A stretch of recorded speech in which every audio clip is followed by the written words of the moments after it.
कि लो साहब प्रसाद ले, ये हमने भांग का प्रसाद भगवान शंकर को चढ़ाया है, या ये धतूरे का प्रसाद उनको चढ़ाया है, लीजिए आप। देखिए, हमारे जो देवता हैं या हमारे जो भगवान हैं, ये नशेड़ी भंगेड़ी नहीं है, वो योगी राज हैं एक तरह से। शिव जो है, शिव से बड़ा योगी कोई भी नहीं है, अवधूत हैं वो, आप समझिए। तो वस्त्र वगैरह रखते नहीं हैं, शमशान की राख जो है वो भभूत जो है वो लगाए रहते हैं, भभूत लगाए रहते हैं, और जैसे आपने अभी कहा दे देना, एक एक प्लॉट बांट करके दे देते हैं उसके ऊपर जो है। लेकिन साधु संत जो अखाड़े हैं, 13 अखाड़े जैसे हैं, इन 13 अखाड़ों के अंदर हजारों की तादाद के अंदर साधु संत है। सब अपना अपना एक अलग से मतलब जो है कि ये बनाते हैं, आश्रम बनाते हैं। उन आश्रमों के अंदर ये समझिए कि दिन भर कथाएं चलती रहती है, भजन कीर्तन चलते रहते हैं, भजन कीर्तन, कथाएं और भंडारे चलते हैं। सबसे बड़ी बात है, करोड़ों लोगों को खाने की व्यवस्था जो है सरकार से नहीं होती, और सरकार कर भी नहीं पाती। सरकार थोड़ा बहुत जो करती है वो ठीक है, बहुत बढ़िया, धन्यवाद के पात्र है। लेकिन इन करोड़ों लोगों के खाने की, रहने की जो व्यवस्था करते हैं, वो हमारे अखाड़े और साधु संत करते हैं। टाइम उनका बनता है, वो पहले जाएगा, वो बाद में जाएगा, वो इस तरह से ही है। तो ये तो वहां करते ही हैं। आप चरणामृत ले सकते हैं, चरणामृत लेना ही चाहिए। हमारी नदियां जो है वो बहता पानी है, बहता पानी हमेशा शुद्ध होता है। लोगों ने बहुत बड़ी भ्रांतियां मतलब मेले से पहले कही, साहब वहां पे तो इतना बैक्टीरिया है, वहां तो ये है। हमने तो नहीं देखा उस पानी के आसमान लेकर के किसी को मरते नहीं सुना हमने। आपने सुना किसी को बीमार होकर मरा? कुछ भी नहीं।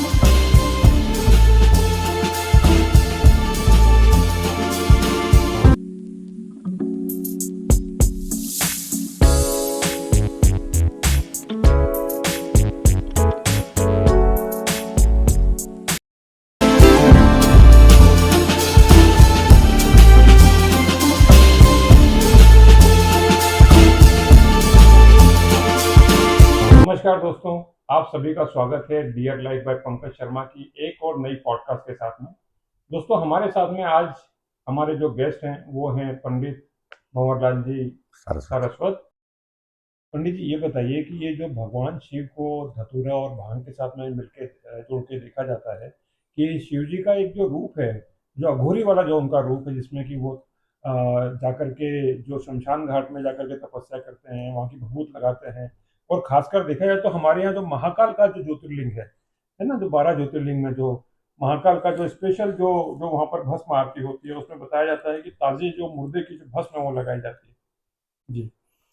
देखिए, भगवान शंकर, यह भी जैसे अपन बहुत लोग कहते हैं कि लो साहब प्रसाद ले, ये हमने भांग का प्रसाद भगवान शंकर को चढ़ाया है, या ये धतूरे का प्रसाद उनको चढ़ाया है, लीजिए आप।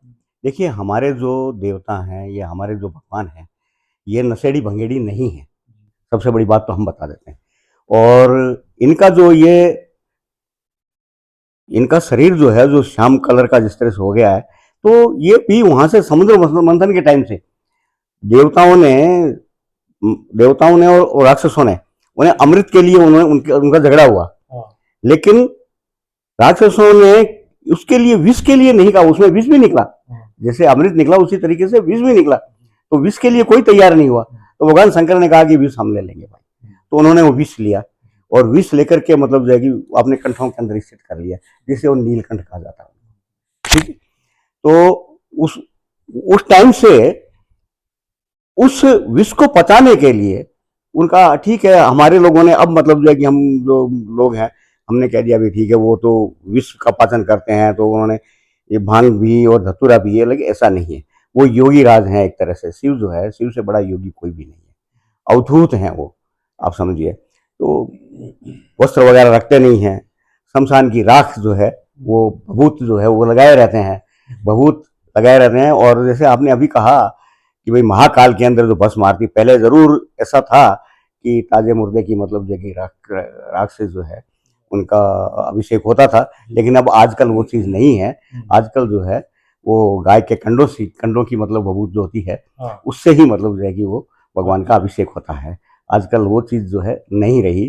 पहली बात तो मिलता नहीं उस हिसाब से, क्योंकि तरह तरह से ये करने लग गए अंतिम संस्कार, तो और वो अब नहीं है, वो परंपरा अब नहीं है। अब तो जो गाय के ताजे कंडों से भभूत तैयार करते हैं और उसी से मतलब भस्म आरती होती है। बहुत बढ़िया, बहुत अच्छी बात बताई आपने। अच्छा, ये बताइए, जो इतना बड़ा, ये जो विश्व का सबसे बड़ा आयोजन है महाकुंभ, इसमें ये जो इतने सारे लोगों का आना, व्यवस्था संभालना, किस तरीके से ये चीजें होती हैं, और क्या वास्तव में जितना प्रशासन वहाँ का जो है, योगी जी की जो सरकार है वहाँ पर बीजेपी की, वो उसका कितना योगदान है, और हमारे साधु संतों का जितने भी ये जो महामंडलेश्वर है उनका जिस तरीके से जो होता है कार्यक्रम, किस तरीके से ये पूरा प्रोग्राम आयोजित होता है? देखिए, इस बार का कुंभ 4,000 हेक्टेयर में ये मेला है। जी। 4,000 हेक्टेयर बहुत बड़ा क्षेत्र है, और इस बार हमेशा से बहुत ज्यादा यात्री भी पहुंचे हैं। जी। इस बार 10-11 करोड़ तो शायद मैं समझता हूँ उस टाइम पे जो मौनी अमावस्या पे इतने यात्री थे। ठीक है, संसार का एक बहुत बड़ा आश्चर्य है कि इतने लोग एक ही जगह पे इकट्ठे होना और शांतिपूर्ण तरीके से अपने दर्शन करना और अपने मतलब जो है वहां पे स्नान वगैरह करना, साधु संतों की सेवा में जाना, साधु संतों के दर्शन करना, इत्यादि इत्यादि। लेकिन सरकार तो इस मेले की व्यवस्था अपने तरीके से जो है वो करती है, जैसे आवागमन का साधन है, साधु संतों को अखाड़ों को जमीन बांट करके दे देना, एक एक प्लॉट बांट करके दे देते हैं, उसके ऊपर जो है। लेकिन साधु संत जो अखाड़े हैं, 13 अखाड़े जैसे हैं, इन 13 अखाड़ों के अंदर हजारों की तादाद के अंदर साधु संत है। सब अपना अपना एक अलग से मतलब जो है कि ये बनाते हैं, आश्रम बनाते हैं। उन आश्रमों के अंदर ये समझिए कि दिन भर कथाएं चलती रहती है, भजन कीर्तन चलते रहते हैं, भजन कीर्तन, कथाएं और भंडारे चलते हैं। सबसे बड़ी बात है, करोड़ों लोगों को खाने की व्यवस्था जो है सरकार से नहीं होती, और सरकार कर भी नहीं पाती। सरकार थोड़ा बहुत जो करती है वो ठीक है, बहुत बढ़िया, धन्यवाद के पात्र है। लेकिन इन करोड़ों लोगों के खाने की, रहने की जो व्यवस्था करते हैं वो हमारे अखाड़े और साधु संत करते हैं, और 24 घंटे चलता रहता है। और वो आवाज दे दे करके, माइक पे बुला बुला करके कहते हैं कि आइए, कोई भी जाइए मत, कोई भी भूखे मत जाइए, प्रसाद, भंडारा प्रसाद चल रहा है, आप आइए, प्रसाद पा लीजिए। और इतने करोड़ों आदमियों को एक जगह पे भोजन करवाना, मैंने संसार के अंदर कहीं पे भी नहीं सुना है कि कहीं पे भी ऐसा होता होगा। और कोई भी आदमी वहां से भूखा नहीं जाता, क्योंकि वहां पे जो है इस बार कुछ दुकानें लगी है, पहले तो इतनी ज्यादा दुकानें भी नहीं लगती थी, इस बार थोड़ी दुकानें लगी है। लेकिन लोग वो प्रसाद लेना ज्यादा अच्छा समझते हैं कि उन दुकानों पे हम मतलब जो है कि खाना खाएं, उससे ज्यादा अच्छा है कि वो प्रसाद लें, जो भगवान का प्रसाद, भोग लगा हुआ प्रसाद है, और प्रसाद होने के बाद में हर आदमी के लिए वो जाई है मतलब। तो ये सारी व्यवस्था जो है साधु संत करते हैं, और साधु संतों को जो है हमारे सनातन धर्म के जो लोग हैं, भाविक हैं, जो वो लोग उनको पैसा देते हैं, हजारों की तादाद में, लाखों की तादाद में, करोड़ों की तादाद में, इस तरह से लोग पैसे देते हैं और वो व्यवस्था करते हैं। ट्रकों ट्रकों से सामान आता है वहां पे, ट्रकों ट्रकों से चावल, ट्रकों ट्रकों से आटा, दाल, चाय, चीनी, दूध, सब मतलब जो है कि बहुत ज्यादा तादाद में आता है, और कोई भी इंसान भूखा नहीं रह सकता। ये एक ऐसी जगह है जहाँ पे मतलब जो है कि इंसान कोई भूखा नहीं रहता, और आवाज दिला करके मतलब जो है उनको खिलाया जाता है।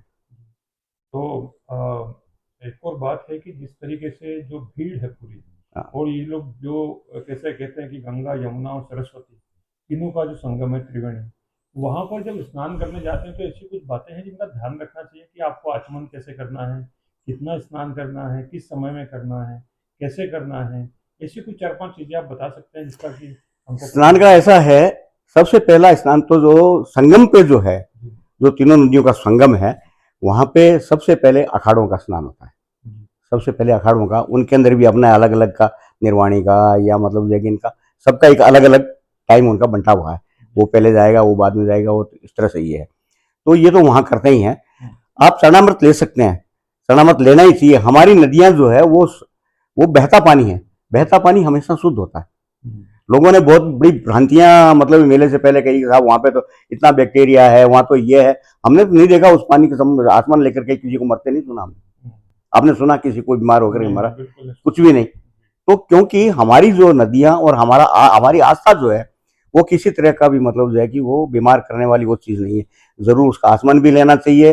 और रही बात स्नान की, संगम, यदि आप संगम पे स्नान का मौका मिलता है, अच्छी बात है। नहीं मिलता है तो हमें वो भीड़ के अंदर वहां नहीं जाना चाहिए। ठीक है, तीनों नदियां मतलब 2 नदियां हैं वहां पे, क्योंकि वो तो सरस्वती तो लुप्त है। अच्छा, सरस्वती जी के बारे में बताया जाता है कि वो पहले थी, फिर पहले थी, पहले उत्तर भारत में ही थी। जैसे ये राजस्थान का एरिया है वो सरस्वती का क्षेत्र है, उससे मतलब, और इधर भी इस साइड में आई। तो सरस्वती जो है वो किसी सांप की वजह से ये लुप्त हो गई। अच्छा। ये साबित है।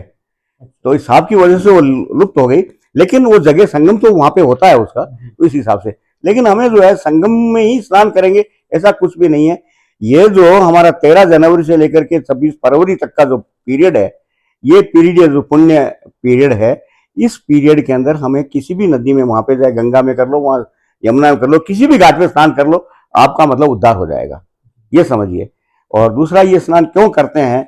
हम अपने पाप धोने के लिए, ठीक है, पाप तो उसके बावजूद हमारा जो है पितृदोष किसी का होता है, किसी को पितरों की तृप्ति नहीं है, तो आप जब स्नान करते हैं वहां, तो आपके पितृ जो है वो आपको आशीर्वाद देते हैं कि नहीं, मेरे परिवार का कोई इंसान आया और यहाँ पे कुंभ के अंदर स्नान किया, तो उनकी मुक्ति होती है। जी। उस हिसाब से मतलब यही है।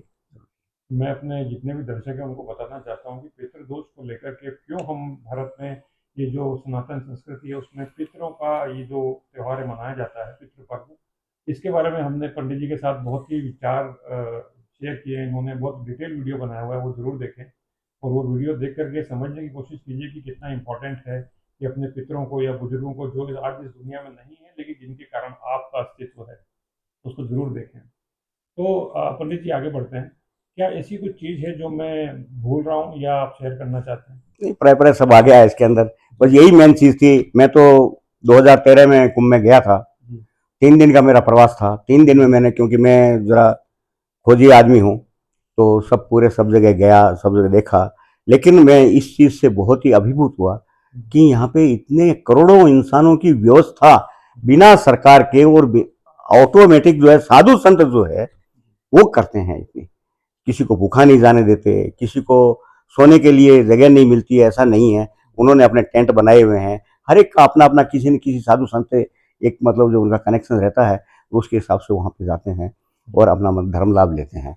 और ये कुंभ का महापर्व जरूर जाइए आप लोग, लेकिन मेरा एक ये कहना है कि पर्व स्नान के दिन मत जाइए, पर्व स्नान के बाद में 2 दिन छोड़ करके जाइए, तो आप भीड़ भाड़ के अंदर जो है आपके साथ किसी तरह का इंसिडेंट नहीं हो। ये तो मैं आपसे पूछने वाला था क्योंकि मैं भी जाने वाला हूँ फरवरी में 14-15 तो तारीख को। यही मैं बता रहा हूँ, कौन सी चीजों का ध्यान रखना चाहिए? उसमें ध्यान यही है बस, आप मतलब जो है कि भाई जैसे ज्यादा भीड़ जहाँ पे है मत जाइए वहां पे। जहाँ पे आपको एक बार रोक दिया है, यदि सुरक्षा कर्मियों ने रोक दिया है, तो वहां से आगे एक बार जाने की कोशिश मत कीजिए। जैसे जैसे सुरक्षा कर्मी आपको गाइड करते हैं उस हिसाब से जाइए और भीड़ से बचिए, भीड़ से बचिए।